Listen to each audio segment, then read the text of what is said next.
1000 millième, une émission présentée par Gallian, acteur de référence des assurances dans l'immobilier. Information, gallian.fr. Radio Imo, l'information immobilière. Bonjour, amour, bonheur et santé, c'est tout ce que nous pouvons vous souhaiter pour cette nouvelle année. Quel plaisir de vous retrouver et de retrouver Gilles pour cette chronique du mois de janvier. Bonjour Gilles, les fêtes ont-elles été bonnes? Oui, bonjour Nafi, excellente, merci. Tant mieux. Alors aujourd'hui, nous parlons d'un sujet qui fait beaucoup couler d'encre. Tu as vu, je n'ai pas dit chaud ou bouillant comme d'habitude. Nous allons parler de la déferlante touristique dans la location, dans les immeubles en copropriété. C'est un raz-de-marée. Qu'en penses-tu? Oui, effectivement. Alors, on parle aujourd'hui de la location familièrement qu'on appelle la location Airbnb. C'est quoi juridiquement? C'est une location de courte durée en faveur d'une clientèle de passage qui n'y élit pas domicile. La location meublée touristique existe depuis longtemps, et c'est vrai que la plateforme américaine Airbnb et d'autres l'a fait exploser grâce à sa puissance et son efficacité commerciale. Oui, d'ailleurs, si on regarde les chiffres, tu me connais maintenant un petit peu, j'aime beaucoup les chiffres. Paris comptait déjà en octobre 2016, de mémoire, un peu plus de 56 000 offres sur la plateforme Airbnb. Un an plus tard, elle en compte un petit peu plus de 86 000, soit une augmentation de 53%. C'est pour ça que tout à l'heure, je te parlais de raz-de-marée. Et puis récemment, il y a eu un article du Figaro qui disait que les logements Airbnb étaient loués en moyenne 26 nuits par an. Qu'est-ce que tu en penses? Oui, alors 26 nuits par an, effectivement, on peut croiser ce chiffre avec ce que tu viens de donner et en déduire que la majorité des locations touristiques proviendraient en réalité de sous-locations, puisqu'on n'a que 112 déclarations de propriétaires.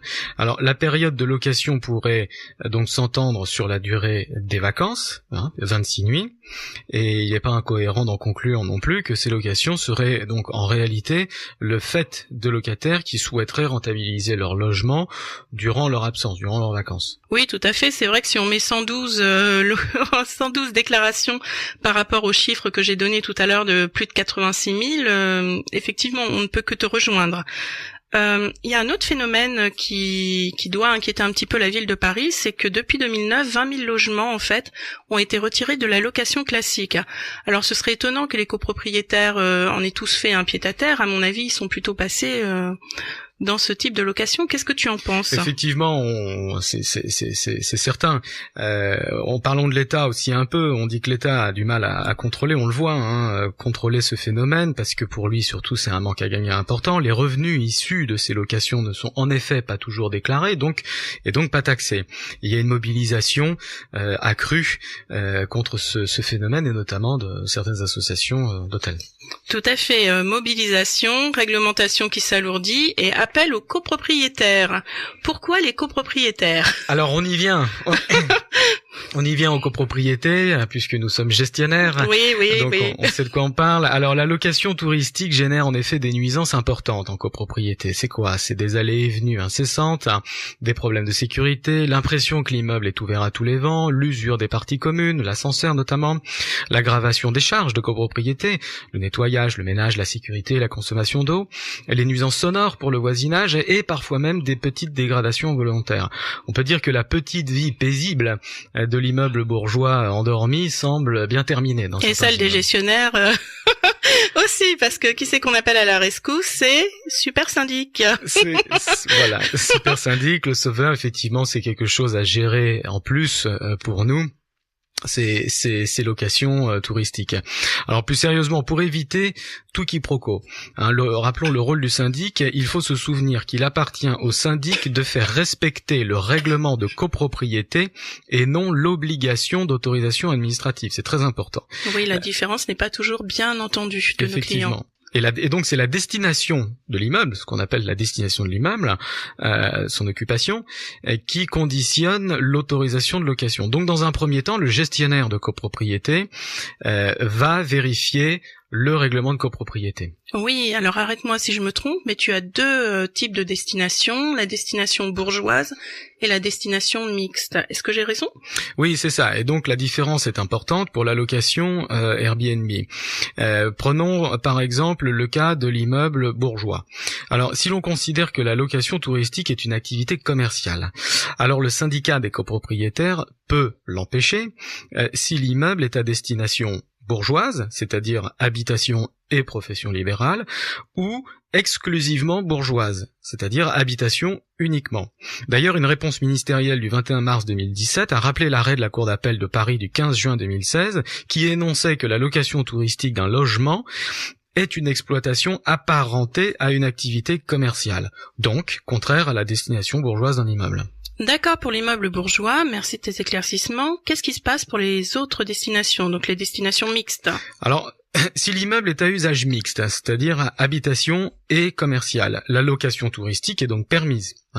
Mais si le syndicat des copropriétaires veut malgré tout modifier son règlement de copropriété pour y insérer une clause qu'on appelle une clause exclusive d'activité pour empêcher cette location, il lui faudra de toute façon obtenir l'accord de tous les copropriétaires, c'est-à-dire l'unanimité en assemblée générale. En effet, cette clause restrictive, cette clause exclusive, emporte modification de la destination des parties privatives ou des modalités de jouissance du lot. Oui, et je vois mal un copropriétaire voter tout seul pour réduire son droit de propriété, ce qui fait que la destination d'un immeuble serait presque intangible. En effet, citons l'article 26 de la loi du 10 juillet 1965 qui dispose « L'Assemblée générale ne peut, à quelque majorité que ce soit, imposer à un copropriétaire une modification à la destination de ses parties privatives ou aux modalités de leur jouissance telles qu'elles résultent du règlement de copropriété. » L'unanimité, on le voit, est donc impossible à obtenir. Il est évident que le copropriétaire qui se livre à la location touristique ne votera pas la restriction, en Assemblée générale, de sa propre activité. Quant à l'hypothèse peu probable où l'unanimité serait atteinte, une telle clause pourrait toujours être mise en cause ultérieurement par un nouveau copropriétaire qui agirait sur le fondement de la nullité de la clause pour illicéité. Il lui suffira de démontrer que cette clause n'est pas justifiée au regard de la destination de l'immeuble, c'est-à-dire son standing. Et là, je finis l'article 8 de la loi du 10 juillet 65 qui dit « Le règlement de copropriété ne peut imposer aucune restriction aux droits des copropriétaires en dehors de celle qui serait justifiée par la destination de l'immeuble, telle qu'elle est définie aux actes par ses caractères ou sa situation, c'est-à-dire son standing, sa destination. » D'accord, revenons à notre syndic sauveur. Les actions semblent difficiles à mener contre les récalcitrants. Comment est-ce qu'il peut les gérer ? Alors effectivement, pour le gestionnaire, c'est compliqué. Après vérification du règlement de copropriété, le gestionnaire, surtout s'il est membre de la NGC, voilà. Va dans un second temps mettre en demeure le propriétaire de cesser ses activités, de cesser sa location, contraire à la destination de l'immeuble, donc au règlement de copropriété. Si l'infraction continue, le gestionnaire inscrira à l'ordre du jour de la prochaine assemblée générale l'action en justice, le mandat. Les copropriétaires en assemblée générale vont voter le mandat d'agir en justice pour le syndic et le gestionnaire commencera à préparer son dossier d'assignation. Il s'agira essentiellement pour lui de réunir les preuves de l'infraction au règlement de copropriété, donc les preuves de la location touristique. Et c'est là que le bât blesse. On sait par expérience que c'est très difficile de recueillir des témoignages en copropriété, peu importe les situations, peu importe les nuisances. Alors pour ce type de location, ça va être encore plus compliqué. Eh ben effectivement, témoigner c'est compliqué. Contre son voisin, c'est encore plus compliqué. Est-ce que c'est de la frilosité ou de la répulsion à la délation ? Formellement, faut remplir un CERFA, le bon CERFA, il faut le remplir à la main, consciencieusement. Peu de copropriétaires, c'est vrai, iront au bout de cette démarche. Et compliqué aussi de faire un constat d'huissier, sauf à demander à l'huissier de séjourner lui-même devant la porte d'entrée, 24 heures sur 24, c'est pas possible. Le syndic pourra toujours ruser et réserver l'appartement en se faisant passer pour un touriste, mais le subterfuge peut s'avérer limité comme moyen de preuve et valdinguer devant un tribunal. Oui, alors personnellement, j'essaye de biaiser, je parle de trouble de voisinage. Qu'est-ce que tu en penses ? Trouble de voisinage, c'est une action possible, bien sûr, mais reste le problème de la preuve, et il y a une difficulté supplémentaire, c'est qu'il faut rapporter également la preuve que le trouble affecte l'ensemble des copropriétaires et non plus seulement le voisin de palier. Tout à fait, sinon le syndicat peut pas être saisi. Alors jusqu'à présent, nous avons parlé de Airbnb quand c'était un copropriétaire qui était l'auteur des nuisances.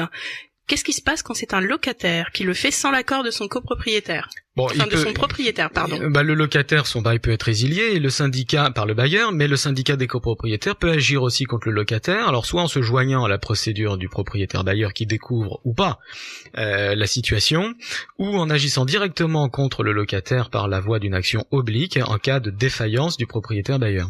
Oui, une action oblique. En mars 2013, un copropriétaire a obtenu la résiliation du bail et l'expulsion des locataires qui faisaient du Airbnb. Mais depuis, en fait, les jugements sont plutôt, on va dire, contrastés. Mitigés. Oui, mitigés. Un jugement de 2017 a tempéré un petit peu les choses.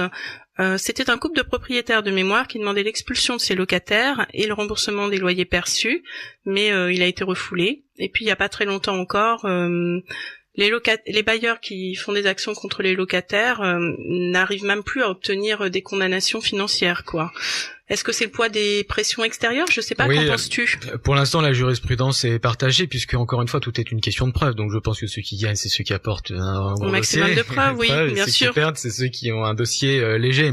Alors, bon, pour conclure, on peut dire que il y a effectivement le poids de la pression extérieure, mais il y a aussi une normalisation de cette situation qui, je pense, est bien normale en fin de compte. Quoi qu'on en pense, cette forme de location ubérisée entre progressivement dans les mœurs, hein, on le voit un peu.